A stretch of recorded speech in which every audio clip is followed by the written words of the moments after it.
Hey everyone, Jim Gladsober here from MyK12PD. Remember to click subscribe next to the video real quick before we get started. Also follow us on Twitter at MyK12PD, YouTube and Facebook through the channels MyK12PD and also the website of the same name just with .com at the end. So we'll get right into it. This is the second quick fix video titled How the Wire Can Improve Our Schools. Hopefully everybody remembers The Wire, the HBO drama miniseries, i.e. the greatest TV show ever created. Season 3, I believe it was, dealt with a pretty big issue in education that I really wanted to touch on because I was so surprised when they kind of dealt with this that I couldn't believe that half of the staff of writers for The Wire weren't educators at some point.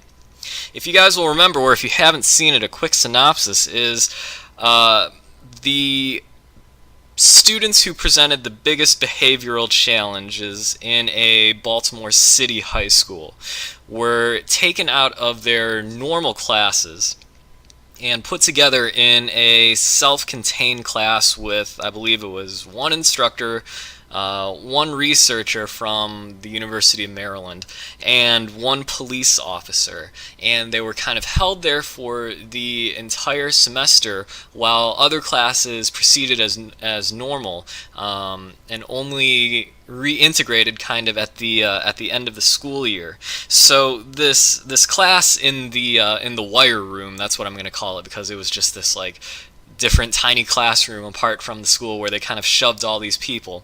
The Wire Room class was not curriculum or subject based.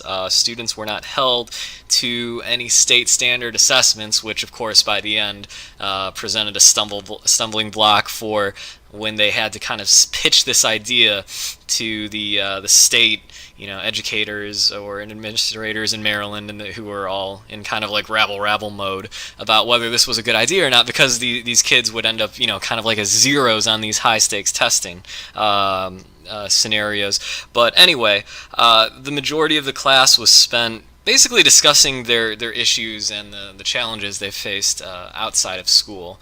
There wasn't a whole lot of book learning going on in the Wire Room per se. And throughout the year, students, basically if they were kind of coming along far enough and the instructors and faculty thought it appropriate, they participated in these multiple field trips downtown. They got to, kind of go out and see parts of the city and do things that there's no way that they could have done in their normal lives before being reintegrated into the classes that they had been pulled out of. And so I thought today I would kind of give my 2 cents as to why I think just the idea of this is great. I mean, to be totally honest, I know it might sound a little drastic, and I'm sure that's why it was included in the show. And even in the show, they make sure to kind of highlight the tribulations and the adversity along the way into kind of making this class a reality, because they're piloting it for the first time and no one's really sure what to expect. By the end of the series, you're basically left with the impression that it was a net positive experience for everybody involved, and it's something that the school district as a whole can kind of get behind, but you can tell everyone's a little bit apprehensive about it. But I'd really like to go into why I think this works, why this is an applicable idea for education reform that came out of an HBO drama about basically one of the most dire, underserved areas and school districts in the country. I'll list 4 main reasons here today just to kind of go into why I think this is actually a legit idea. First is that students of all backgrounds, not just these particular problem students or whatever you want to call them, they need adults who empathize with them. To anyone who's not overly familiar with kind of the mainstays, the foundations of really building an environment in your class where everyone is productive and learns. I mean, relationships, they're not everything or the only thing, but they're the big thing, obviously. The relationships that you have with your students. And basically every faculty member in the wire room was there only to try and reach the kids that got put in the wire room to begin with.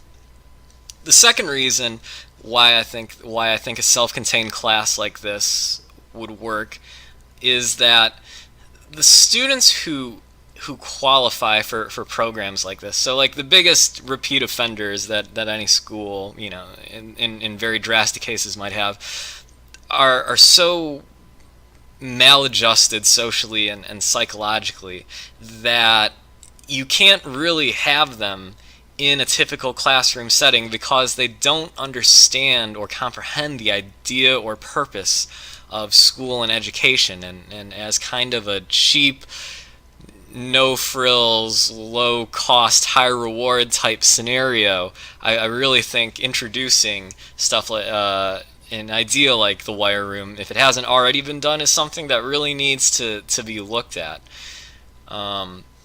The third reason why I think this could work is that removing students from the environment that influences their behavior almost always will lead to an improvement in their overall demeanor, output, and so on.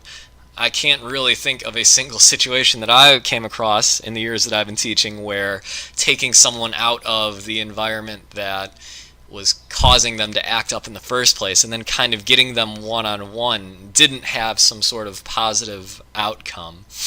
And creating an entire wing or segment of a schoolhouse that's devoted to this, I think would go a long way, instead of just creating more in-school suspension rooms or etc. The last reason why I think why schools should seriously consider giving this a go is that the teachers in underserved school districts like Baltimore City have their hands full just with trying to bring their classes to grade level. Now, obviously, the show itself is no clear indicator of whether this could truly work or not. But I think that it is a good idea in the sense that the teachers who work in schools like this shouldn't have to deal with these extreme cases, like basically at all. Their job is to get in there and try and fit the curriculum to the needs and desires of their students, and try and deliver instruction in the most effective way possible. And having your hands full with kids like this, when there is an alternative out there, I think is really just shooting yourself in the foot. I can't see things ever improving as long as the status quo is the way it is. So that's what I think. That's my 2 cents on why the wire room is actually a good idea, and why it could work. Very close to along the same lines as why it worked in the show. So go rent it or watch it for yourself and see what you think. Again, remember to hit subscribe right next to the bottom of this video. Thanks for tuning in, and I will talk to you guys later. Bye.